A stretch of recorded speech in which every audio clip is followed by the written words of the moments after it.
Hey there and welcome. We're about to go on a little journey together. Think of it as a quest to find better ways to make sense of this incredibly complicated world of ours. We're going to look through three powerful new lenses that can help us cut right through all the noise and get that much closer to the truth. So, ready? Let's dive in. This is really the big question, isn't it? It's what researchers grapple with every single day, and frankly, it's something we all face. We are just swimming in information, data, and stories. So how do we tell the difference between real, credible science and, well, just someone selling a good story? How do we get past our gut feelings and see what's really happening? See, for the longest time, we've relied on a pretty standard set of tools for analysis. Think of your basic regression models. But the thing is, those tools have limits. They often depend on these really strict assumptions that, let's be honest, just don't always work in the messy real world. And that limitation has really sparked this amazing wave of innovation and research, giving us some brand new, much more powerful techniques. So today, we're adding 3 of these advanced techniques to our toolkit. First, we'll meet the supermarket detective, a method that's all about finding hidden patterns. Then, we'll peek into the scientist's diary to see how we can capture life as it's actually being lived. And to wrap it up, we'll learn from the smart bookie, a way of thinking that helps us update what we believe based on new evidence. All right, first step, the supermarket detective. This is our lens for finding those clues that are hiding in plain sight, for uncovering those surprising connections that almost everyone else just walks right past. The official name for it is Market Basket Analysis, or MBA for short. So, what exactly is market basket analysis? Well, at its heart, it's a way to find connections between things that show up together. And yeah, like the name suggests, it literally started by looking at what people put into their shopping baskets. But this isn't about the obvious stuff. It's about digging deeper to find the hidden, the non-obvious, and sometimes the totally counterintuitive patterns. That's where the magic is.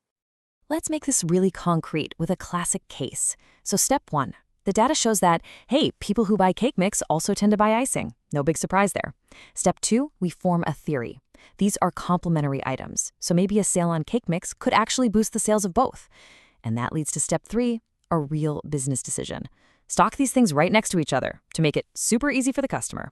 It's a perfect example of turning raw data into a real-world action. And this is what makes the method so incredibly powerful. Our supermarket detective can spot patterns in messy, real-world data that other methods would just throw out. It lets the data tell the story, building theories from the ground up. And maybe best of all, it doesn't get tangled up in all those strict, rigid assumptions of older techniques. The results are just probabilities, which makes them super intuitive and easy for pretty much anyone to understand.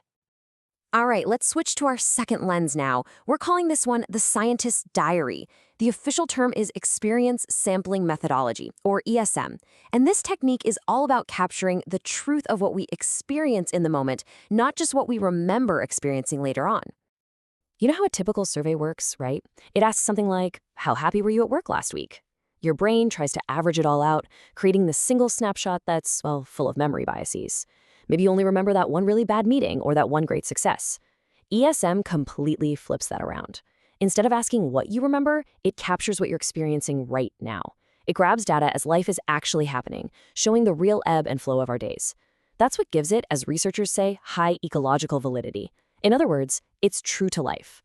So how do they actually do it? Well, researchers will design a study, get their participants, and then for a week or two, those people will get little pings on their phones. The phone might ask, what are you doing right now? Or how are you feeling on a scale of 1 to 7? After collecting hundreds of these little in-the-moment data points, researchers can piece together this incredibly rich, real-life story. It's like they're systematically building a diary of someone's actual lived experience. And the real beauty of this today is that it uses the tech we're already carrying around in our pockets. By sending prompts to our cell phones, researchers can study pretty much anything: an entrepreneur's creative process, a student's stress levels, all in their natural, everyday environment. It's a fantastic way to get out of the artificial lab setting and see how people really behave in the wild. Okay, on to our third and final lens. For this one, we're going to meet the smart bookie. And this is our metaphor for something called Bayesian analysis. See, a smart bookie doesn't just set the odds and stick with them. No way. As new info comes in, a key player gets injured, the forecast changes. They are constantly, logically updating their beliefs.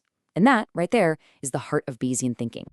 Now, this quote sounds a little academic, I know, but it really nails the core idea. The key is to stop thinking about a single right or wrong answer. Bayesian analysis is more like spreading your bets. You distribute credibility across a whole range of possible answers. Then, as new data arrives, it gives you a logical, mathematical way to shift that credibility around. The possibilities that fit the new data, they become more credible, and the ones that don't, they become less so. To really wrap your head around this, we have to walk through a classic example, so stick with me. Imagine there's a new drug test, and it's 95% accurate. That means it correctly identifies a user 95% of the time, and it correctly identifies a non-user 95% of the time. Sounds pretty good, right? So an applicant takes the test, and it comes back positive. Here's the question for you. What is the probability that they are actually a user? Now, your intuition, your gut is probably screaming, it's 95%. The test is 95% accurate. But this is where the smart bookie would say, whoa, hold on a second. We're missing a critical piece of the puzzle. It's what Bayesians call our prior belief, or more simply, the base rate. We know how accurate the test is, but we have no idea how common drug use is in the first place. So let's add that missing piece. Let's say we know from other data that only 5% of the people applying for this job actually use the drug. That's our crucial base rate.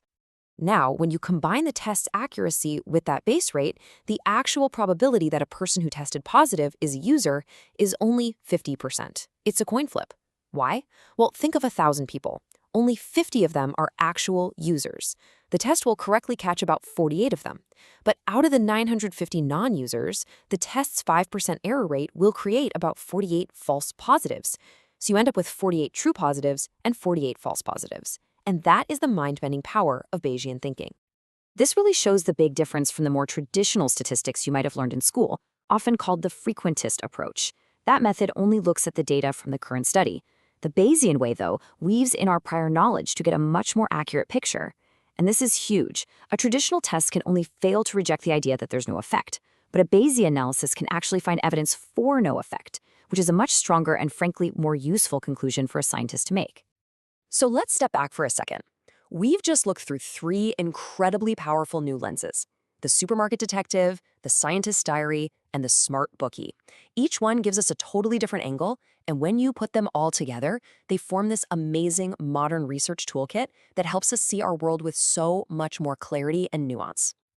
And you might be wondering, okay, that's great for scientists, but why does this matter to me? Because these ways of thinking aren't just for people in lab coats. Understanding how hidden patterns are discovered, how real life is actually measured, and how our own beliefs should logically change with new evidence, that makes all of us smarter, more critical consumers of information in our everyday lives. So, if we boil it all down, here's the big takeaway.